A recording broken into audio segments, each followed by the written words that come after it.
Hi, welcome to CrossFit FRF. Today I want to talk to you about a little bit of mobility. I'm just going to show you a couple of exercises you can do that will help to improve your position in the squat and working on getting some more extension in your thoracic part of your spine, so that's the top part of your spine, and also activating your core. So just two simple exercises. The great thing is that you can do these when you come into the gym, you can do them in class with us, or you can do these at home or even at the office.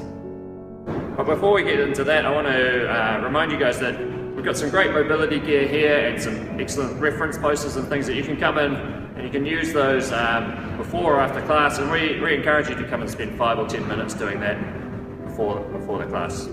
If you've got any mobility issues or things that you find particularly difficult that hold you back in class, then there's probably something on the posters there that will be able to help you to improve that range of motion, or talk to one of the coaches. We'll be able to give you a couple of stretches that you can do in your own time, and we encourage you to do that 2 or 3 times a week as a minimum. If you can, really every day would be ideal.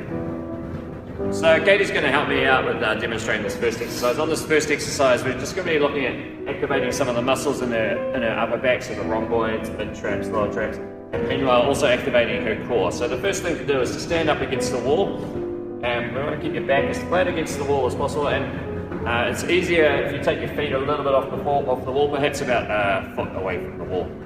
So now the goal is to keep your back flat against the wall no matter what. So it's quite useful to have someone check it out for the first couple of times, and then keeping the back flat against the wall. Katie's going to put her arms straight up above her head as high as she can go.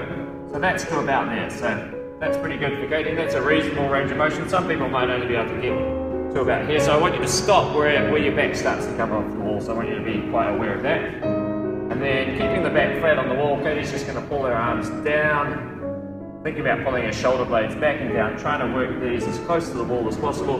Once she's come down to about 90 degrees, then she's going to just push straight back up, working really hard to keep it against the wall. Back still against the wall, so looking really good. Don't forget to breathe, Katie. And just a couple more. So this is quite a tough activation exercise, so we find if you do about 8 of these, maybe in a couple of sets, then that's enough to get your upper back activated and also your core as well.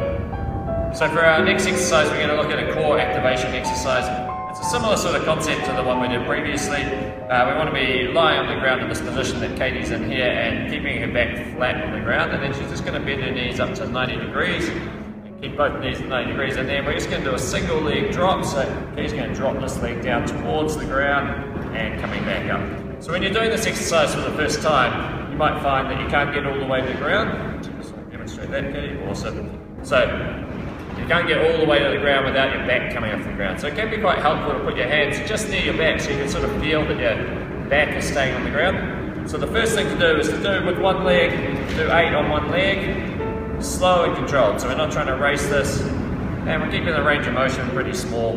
So Katie's going to do 8 on one leg and then move on to the other leg. Nice, Katie.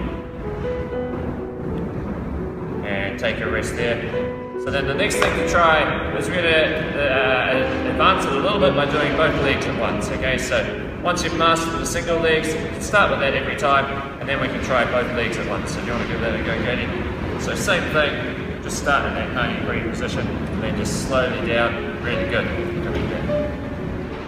A couple more just for fun. And this is not especially intense, but if you're doing it right, you're going to be activating as much as you can stop just about there. Cool. So give those exercises a try at home or in your lunch break while you're watching TV. They're pretty easy ones to do at home, and they're really good if you've sort of been sitting at a desk and your back's getting a bit sore, so good to sort of get everything working again. And like I said, they'll help out with your squats and the things that we do in the gym as well as in your daily life. And stay tuned for some more videos coming soon.